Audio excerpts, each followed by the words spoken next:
So Twister is actually probably one of the most formative films of my youth. Oh, no kidding. Yeah. I read somewhere that you kind of watched it and you weren't really, you're like, how can you make wind scary? It was when you saw it. Yeah, it wasn't when I saw it. So it was before I saw it. I thought, how can this be interesting? Because we all know, living in Arkansas, that if a tornado's coming, you just find a shelter and you find a place to hide. And then when we started watching it, that's when it shocked me that you could have a film where people are actually running towards it and researching it. And I found that to be an adventure. Yeah, because we have weather here, but we don't have that weather. Yeah. Like we get it's like a bit of that, probably not levels. And I think I remember going and seeing it with my mum and dad and my brother Kareem. And just like there's two things from that film that stick in my head. It's the opening thing where the dad gets sucked away. Yeah. And that was My terrifying. God, yeah. I think my brother actually wet himself. Like, that's Yeah. how. But I think we didn't realize till the end. And then, like, another thing, and it lives rent-free in my head, but, like, the bit where they go to Aunt Meg's and the steak and the eggs fried in the same steak and pan. the eggs, totally. And ever since then, every time I fry eggs, I think about it. I wonder if, like, for you, is that, because obviously what I love about Twisters is that there is a real kind of homage to the earlier film, but obviously its own story. But was there things that stood out for you before you even approached or even came about to even doing this film? Was there things that stood out? Oh, absolutely. The opening definitely was a really big deal for me. It kind of reminded me of what it was like for us to move to the farm in Arkansas, that to have a brush with a tornado at night is something that happened to us. So that felt personal when I saw that. And you know what really stood out to me and stayed with me was the story of that marriage of those two characters as well. Like that relationship, it was like a divorced couple, and we're seeing whether they come back together or not. And I remember it was interesting to see an action movie where that relationship is maybe the center of it. And it just seemed very clever as well. It feels like a very specific, like a very Amblin sort of way to do a film. That's something so big, but then keeping it grounded with this really human story. And I guess there must be certain, when you're coming into this world, not only just like coming into, this is an Amblin classic, it was like the second highest grossing film of '96. Yeah. Also, Michael Crichton, like he is like prolific, his kind of catalogue. So I guess for you, what did it feel like to kind of have this responsibility to kind of take this franchise, well, it wasn't really a franchise, but create a franchise where it honors the original, but also, I don't know, expectations, what people think, what people expect when they go to see something that was once produced by Spielberg, you know, things like that. Yeah. I'm not going to lie, it was very daunting. There were times that I would have to just remind myself, don't think too much about this. What I leaned into a lot was the things about it that really brought me joy. And I love Amblin movies. Like, I grew up on Amblin movies.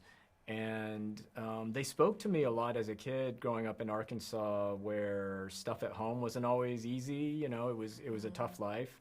And those movies were a way to escape all that, but also to think about all the stuff that we're going through. Like, a lot of those Amblin films are about families and relationships and people under pressure, people under extraordinary pressure who are ordinary people. So just remembering what I loved about those movies, I injected all of that love and admiration into what I was doing here with this one. Like, I would just try to do the stuff that I knew I appreciated when I was a kid. And that starts, of course, with Twister, the first film that I wanted to pay a lot of respect to that and do a lot of little bits of homage and things like that. But also there was a lot to Spielberg, honestly, like Jaws and other films that he's made, where I was trying to do some nods to some of the stuff he's done as well. Did you have a conversation with him before you made it, or during? Yeah, I've had some conversations with him. Chats? Yeah. And that was a dream come true, to be able to work with him. You know, I had to pitch the project to him at the beginning, and that was really daunting coming up to that moment of talking to him. Like, I didn't know how I was going to present things. I just figured he's going to call my bluff on anything if I don't know exactly what I'm going to be doing, because he's seen it all and he knows how to execute films. But as soon as I started talking to him, like all of that just went away, and it was as though he just treated me like a fellow colleague, and we would just talk about stuff as fellow shooters. That's the way I think someone from his team mentioned he's a shooter, so and you're a shooter, so get together and just talk about making movies, and that's the way it felt. As soon as we started talking, we were just talking about how to get a shot, how to do this, and. It was really fun to be in that process with him. I learned so much from him. So you had your laptop, you have, this is page slide 1 of 300. He's like, put that away. Exactly. No, it's like that. At one point he was like, you're gonna you got all that. You got all that, and you don't have to convince me.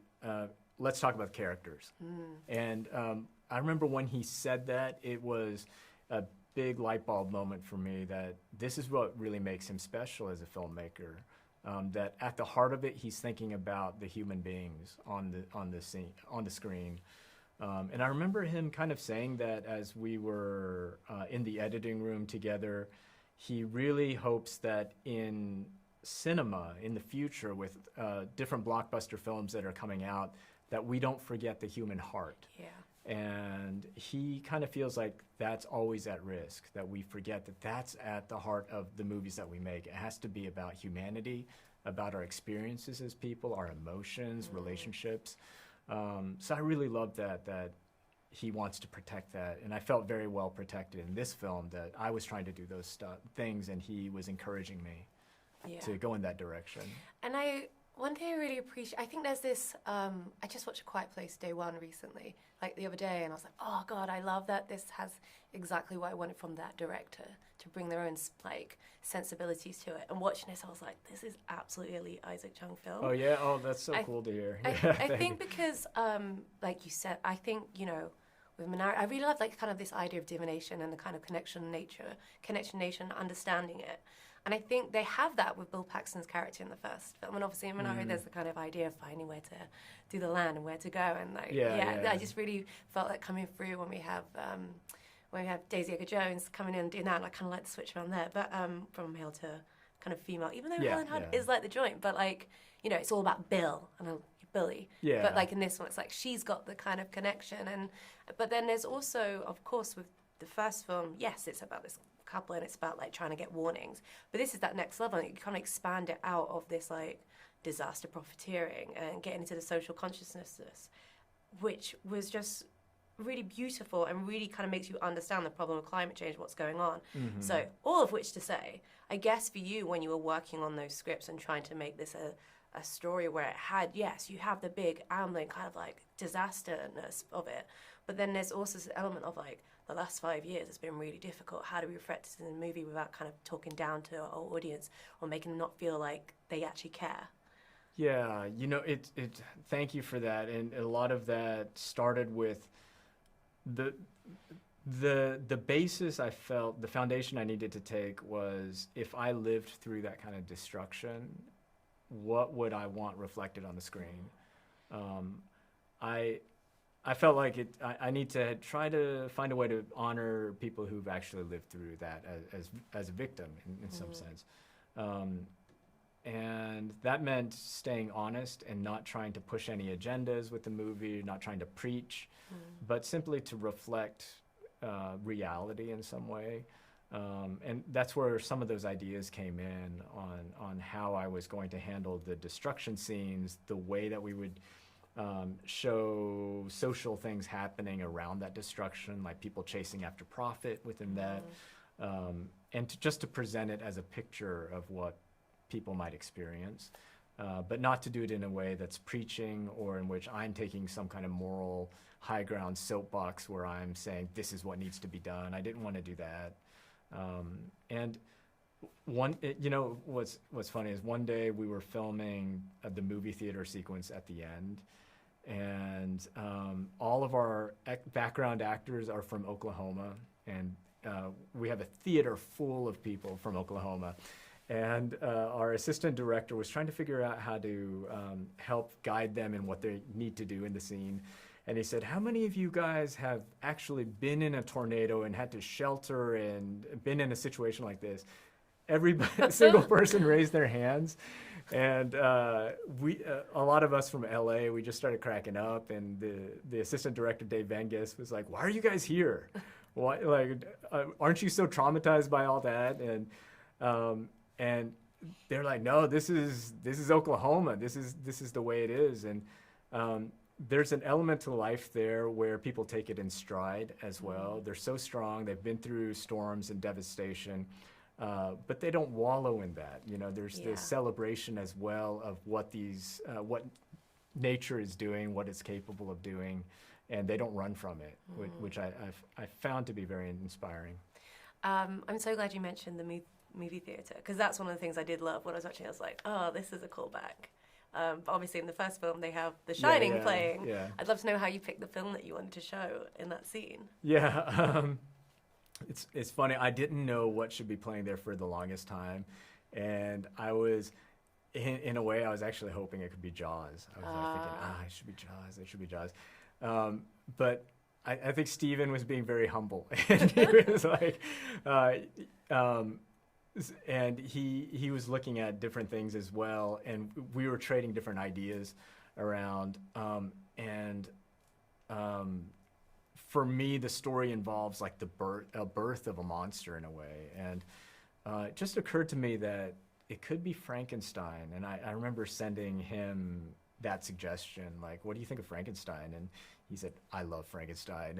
And so that kind of happened a couple of weeks before we actually started filming that scene. So that was something that I was ruminating on and trying to figure out for the longest time. But it was that moment of having that touch point with him that made me feel like it'd be the right choice. And we got the posters printed, we got the clips ready, and we played it during the whole sequence. And it was a lot of fun. I guess it's out of copyright now, so you're good, right? Is it? It's been quite long? It's no, not. you're good. No, you got to have clearance. And we were paying homage a bit to Universal. Yeah, of course. So yeah, Universal monsters. Yeah, Universal monsters, absolutely. And because obviously we watched again this morning Twister, so it's like fresh in my mind. And I guess like the music's a massive part of it. Like Eric Clapton on the video, you got Van Halen, Human Beings. Yeah. I feel like this time around it's less, I guess, like kind of like rock, prog rock, and more kind of like country music maybe. Yeah. Can you tell me a little bit about, I guess, the shift in kind of the soundtrack you want to do this time? Okay, this might end up making people mad, but I've wondered if Jan de Bont, who I love and admire, he's Dutch, right? He's Dutch, and I think he was living in LA, and Van Halen is a Dutch band living in Pasadena, and I feel like a lot of the music that he was picking is very personal to him, to Jan de Bont. For me, I grew up in Arkansas. I grew up around country music. I love country music.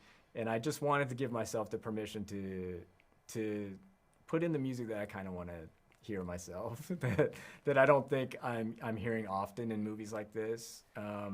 So the fact that they brought on kind of a hillbilly kid, I got to, I was going to run with it and go ahead and use the music that I personally love. Yeah, well, I think it was beautiful. It kind of made this appreciation, especially just getting the kind of like the authentic, rich texture of the place that you're representing and you're showing. Part of the one thing I also think is really successful is like you look at the cast, like Philip Seymour Hoffman, you got Carrie Elwes, it's kind of like bad. I kind of love the way that this one that you've done where it's not black and white, who's the good guys, bad guys. There's like a real grey area of it. So again, building up your team. You know what, the first bit, and I don't want to do spoilers, but I did I guess anyone who's watched Mission Impossible will get it as a spoiler, but like that whole opening with Daryl and Kiernan, and I guess for you then actually like building out the cast who you want to gather, there's some amazing characters in this. Talk me through a bit about that casting process. Yeah, that was one of the most exciting parts of this film was bringing together this cast, and I was just so honored that all of these people were on board to come be on this film, no matter how much time they'd be on the screen. And the really difficult part of this film for any of those actors is to make a mark in the amount of time that they have, because we have so many actors and characters in this film. So I tried to give them as much permission and freedom to individualize and to create their characters, and took all of their ideas and tried to implement them. And I felt they do it very beautifully. Like a lot of them, there's some spark in them that makes them feel very alive and individual, no matter how much time we actually spend with them. I like that the British character is like, he's Ben Shropshire. Yeah, Ben. From a very specific area. I guess my final thing really is I think it's really interesting of people, you know, you probably have people like, oh, why is Lee Isaac Chung doing this film?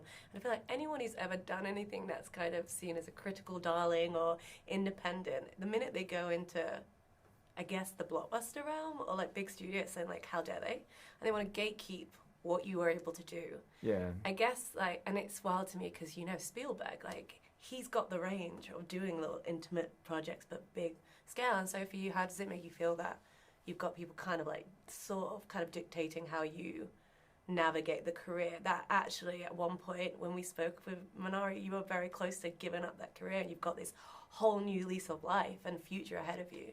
Yeah, I mean, I can't get mad about that when people feel that way, because it honestly means that Minari meant a lot to them in some way, or that the work or the voice that they felt me providing was something that they wanted me to continue doing, like to make another film in that vein, or to fill that space that they were wanting.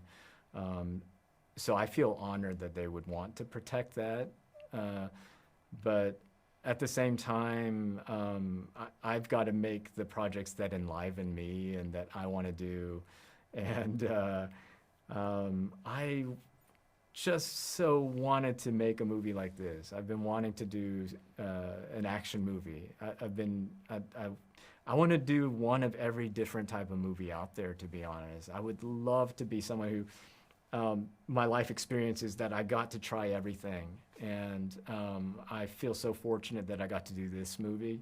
And I hope there will be people who will so love this movie that they hope that I never do small intimate stuff again, and then maybe I'll make them mad when I go back to doing that. You know, who knows? But yeah, I just thank you to everybody who's shown any support for me in any capacity on any film. Do you think, like, because this is a kind of legacy sequel, love that it's its own thing without having to be too beholden to the original? I guess, is there a kind of franchise or a film out there that you're like, I could add an S to that and do it? No. Joss. No.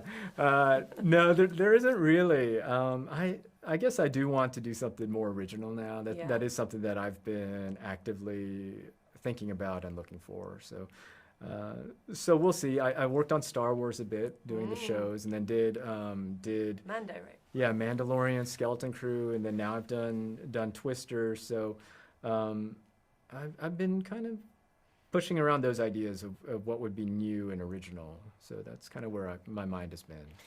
Can't wait for it. Well, thank you so much, Isaac. Thank you so much. Thanks.